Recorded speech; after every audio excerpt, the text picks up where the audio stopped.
kita sebelum mulai pelajaran hari ini, marilah kita membaca doa bersama-sama. Bismillahirrahmanirrahim. Walhamdulillahirabbil alamin. Wa Muhammadin nabiyyan wa rasul. Rabbi zidni ilman nafi'an warzuqni fahman nafi'an min ibadika shalihin. Amin ya rabbal alamin. Assalamualaikum warahmatullahi wabarakatuh.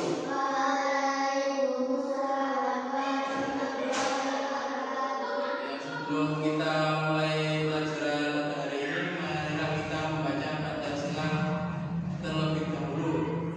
Saya menuju Vina untuk maju ke depan untuk melambangkan Pancasila di depan teman-teman, dan teman-teman yang lain silahkan mengikuti apa yang dikatakan oleh Vina ya. Silahkan Vina maju ke depan, di depan sini ya. Ayo berdiri anak-anak. Pancasila. Pancasila. Satu. Ketuhanan yang Maha Esa. Dua. Kemanusiaan yang adil dan beradab. Tiga. Persatuan Indonesia. Empat.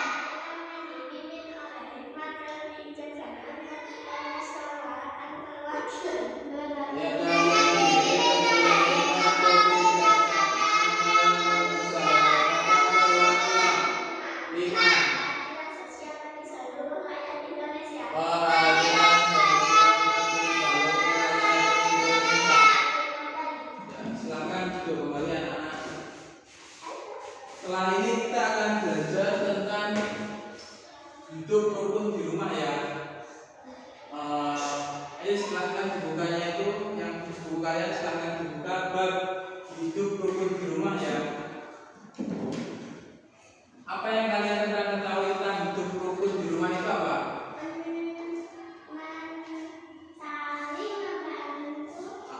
Ya, saling membantu orang tua kalau di rumah. Misalnya kalau orang tua lagi sibuk, mungkin orang tua lagi capek atau sakit, kita bisa membantu.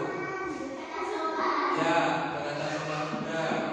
Kalau orang tua kita disuruh untuk menyapu-nyapu rumah, halaman rumah, teras rumah, kita harus juga menyapu untuk menciptakan hidup rukun di rumah.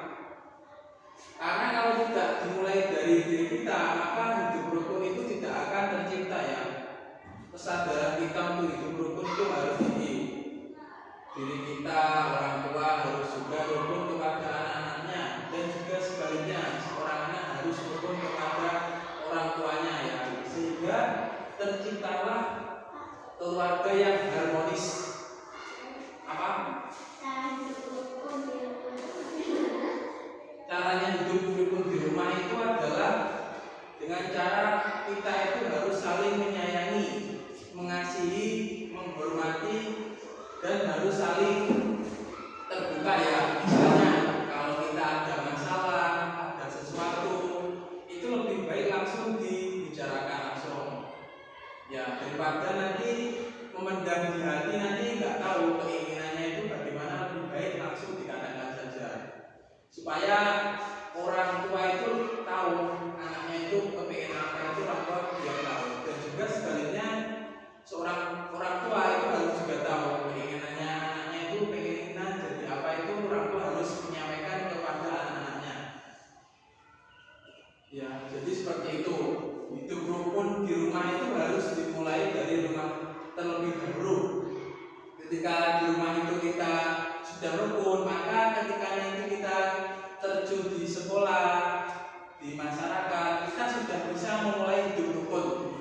Karena setiap hari kita sudah melakukan kegiatan hidup rukun. Jadi nanti kita itu terbiasa dengan hal tersebut, sudah terbiasa ya. Jadi kita tinggal menyesuaikan dengan lingkungan yang kita tempati atau lingkungan yang telah kita tinggali selama ini ya. Siswa memberikan tindakan positif kepada keluarga ya, seperti yang saya katakan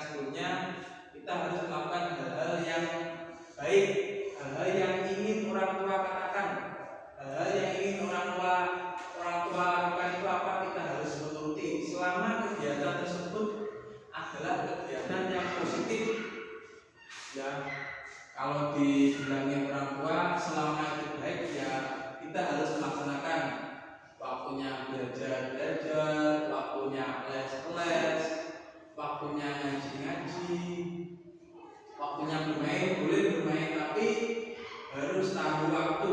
Kalau waktunya sudah habis untuk kegiatan yang lain itu harus selesai. Jadi kita itu rukun dengan ayah ibu kita, tidak menimbulkan masalah. Kan hari ini kan banyak loh, seorang anak itu kadang membantah perintah orang tua, karena ada juga orang tua itu tidak tahu keinginan anaknya. Anaknya itu pendiam, tidak mau mengatakan sesuatu terhadap orang tua, jadinya terpendam lama. Kadang itu sampai anak itu bisa stres, soalnya tekanannya itu luar biasa. Dia itu nggak mau mengungkapkan sesuatu, jadi dipendam lama-lama menjadi membludak, jadi bisa stres. Kadang juga seperti itu ya. Maka dari itu seorang tua harus peduli dengan anak-anaknya ya. Peduli itu penting, harus saling bertanya. Misalnya hari ini anaknya kegiatannya apa itu ditanya, habis kemana nak, mau kemana nak, hari ini kegiatannya apa aja nak di sekolah, misalnya seperti itu. Yang kedua, ya itu menghargai ya, menghargai. Jadi ketika seorang anak mengusulkan sesuatu ke orang tua, itu orang tua harus bisa mendengarkan apa yang menjadi pendapat seorang anak. Dan juga ketika orang tua mau mendapatkan pendapat kepada anaknya, seorang anak harus bisa menghargai pendapat orang tua. Jadi saling mendengarkan satu sama lain. Jangan seperti ketika orang tua mengatakan anaknya malah sibuk main HP, main game atau lainnya. Dan juga sebaliknya, seorang anak ketika menyampaikan sesuatu kepada orang tua harus mendengarkan. Misalnya pekerjaannya ditinggal terlebih dahulu untuk mendengarkan apa yang mau disampaikan atau pendapat seorang anak tersebut. Paham dari sini? Paham ya? Ada yang tanyakan? Belum ada? Sikap hidup rukun. Sebutkan contoh sikap hidup rukun di rumah bagaimana? Satu saja. Saling hormati, ya. Saling hargai, ya. Saling hargai satu sama lain anggota keluarga, itu termasuk sikap hidup rukun ya. Kenapa hidup rukun itu sangat penting? Karena untuk menciptakan menciptakan keadaan yang stabil, ramah ya, agar tidak menimbulkan kerusuhan. Karena itulah yang menjadi dasar dari penerapan Pancasila yang kedua.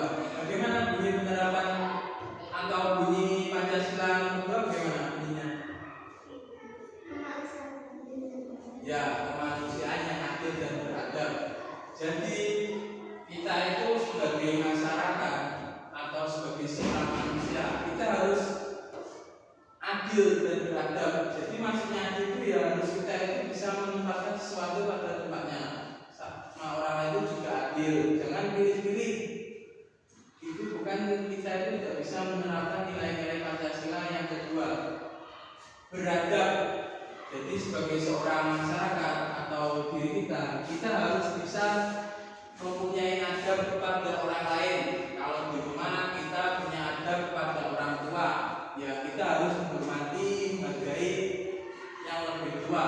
Dan juga sebaliknya, seorang orang tua harus juga mempunyai adab kepada anak-anaknya.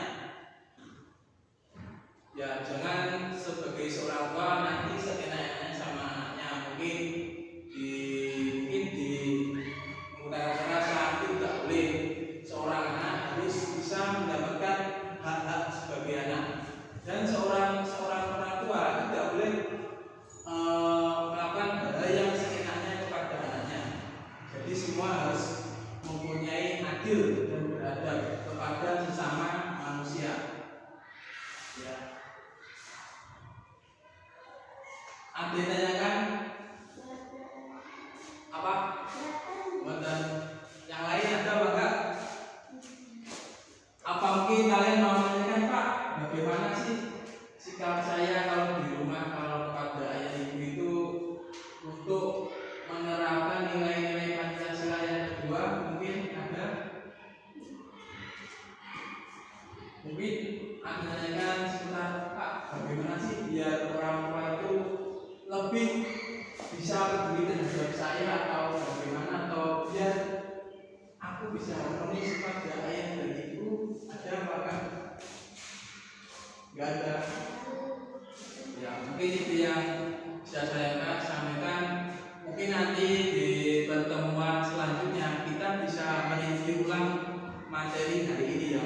beberapa dibutuhkan sekalian direview ya materinya. Selanjutnya mungkin itu yang bisa saya sampaikan hari ini. Ya, mungkin ada pertanyaan di rumah nanti bisa ditanyakan saya untuk minggu depan. Sekarang waktunya sudah habis, mau ganti jam. Ya, jadi kesimpulannya hari ini sebagai seorang manusia kita harus mempunyai sifat yang adil dan juga beradab kepada sesama manusia. Tidak boleh pilih-pilih. Ya, sama orang harus sama. Kita harus memperlakukan seorang itu sama. Tidak boleh pilih kasih. Ya, setelah itu mari kita akhiri perjumpaan hari ini dengan membaca doa ya. Bismillahirrahmanirrahim. Wal asri innal insana lafi khusrin illa alladziina aamanu wa sholihati wa tawassaw bil haqqi wa tawassaw bis sabr. Rabbana atina fid dunya hasanatan wa fil akhirati hasanatan wa qina adzabannar. Alhamdulillahirabbil alamin. Ya, tetap semangat dalam belajar dan juga semangat untuk mencari ilmu untuk kebaikan kalian ke depan. Saya akhiri, akhirul kalam, wallahul muwaffiq ila aqwamit thoriq. Wassalamualaikum warahmatullahi wabarakatuh. Ya, sampai jumpa minggu depan ya. Pamit undur diri.